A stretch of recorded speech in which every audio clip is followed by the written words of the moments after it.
இன்றைக்கி நம்ம தக்காளி குருமா பண்ண போகிறோம். ஸோ அதுக்கு தேங்காய், அப்புறம் பச்சை மிளகாய், சோம்பு, கசகசா இது எல்லாத்தையும் ஒரு பேஸ்ட்டை பண்ணி வச்சுக்கலாம். எப்படி தான் இந்த மாதிரி நல்லா ஃபைன் பேஸ்ட் பண்ணி வச்சுக்கணும். நெக்ஸ்ட்டு என்னோடய ஃப்ரெண்டு ஒருத்தர் தக்காளி குருமா எப்படின்ட்டு கேட்டாங்க. அவங்க வந்து இது எப்படின்னா ஆயில் போட்டாச்சு. இதுக்கப்புறம் நம்ம இதில் என்னென்ன ஆட் பண்ணுறோம், பட்டை, ஏலக்காய், கிராம்பு, கல்பாசி இது எல்லாத்தையும் ஆட் பண்ணிக்கலாம்.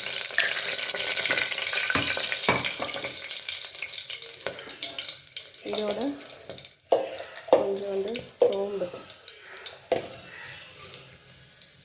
போட்டுக்கணும். அதுக்கப்புறம் ஆனியன், தக்காளி குருமாக்காக இப்போ ஆனியன் போட்டாச்சு. நல்லா வதக்கலாம். இதோட நல்லா இஞ்சி பூண்டு பேஸ்ட்டு,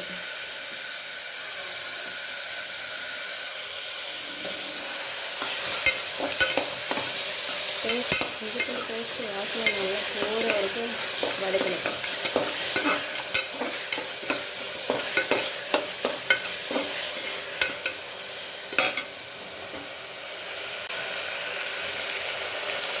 அதோட பச்சை மிளகாய் முழுசாகவே போட்டுக்கலாம். 4 பச்சை மிளகாய். இப்போ நம்ம இதுக்கு தேவையான தக்காளி இருக்குது, இது எல்லாத்தையும் ஆட் பண்ணிக்கலாம். தக்காளி எல்லாத்தையும் போட்டுக்கலாம். இப்போ அதிலே நீங்கள் உப்பு போட்டுக்கலாம், கல் உப்பு. நம்ம போட்டதெல்லாம் நல்லா இப்படி மாஷ் ஆகிட்டு ஒரு நல்லா ஒரு கன்சிஸ்டன்சி வரணும். அதுக்கப்புறம் நம்ம போட போகிறது சிக்கன் 65 மசாலா, இல்லைன்னா சிக்கன் கிரேவி மசாலா இருந்தாலும் போட்டுக்கலாம். இதுதான் நம்ம சேர்க்குற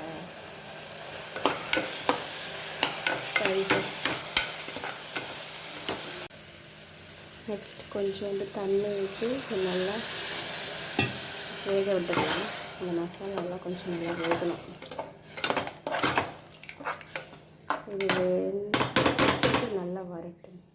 இது நல்லா கொதித்து வந்ததுக்கப்புறம் இப்போ நம்ம சேர்க்க போகிற ஸ்பெஷல் ஐட்டமே என்னென்னா இந்த தேங்காய் பேஸ்ட்டு. இதில் என்னென்ன போட்டிருக்கோம், தேங்காய், அது பச்சை மிளகாய், சோம்பு, பட்டை ஒன்று, கசகசா, முந்திரி இருந்தால் போடலாம். இன்றைக்கி நான் போடலாம், இருக்கும் போது போடுவேன். இது எல்லாத்தையும் போட்டு ஒரு விசில் விட்டுடணும். இந்த டைமில் தான் நம்ம உப்பு செக் பண்ணிவிட்டு பத்தலைன்னா போட்டுக்கணும். அதுக்கப்புறம் இந்த நேரத்தில் எவ்வளோ தண்ணி வேணும் நம்மளுக்கும் அதை தண்ணி ஆட் பண்ணிக்கலாம்.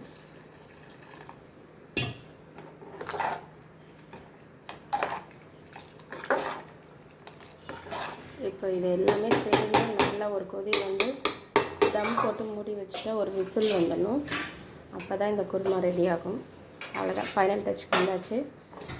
இப்போது இதை ஒரு விசில் போட்டுடலாம். ஃபைனலாக இப்படி தான் இருக்கும் தக்காளி குருமா. அவ்வளோதான்.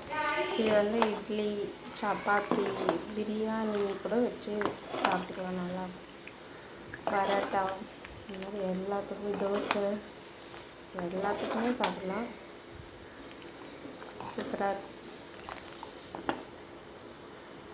தக்காளி குருமா ரெடி ஆயிடுச்சு.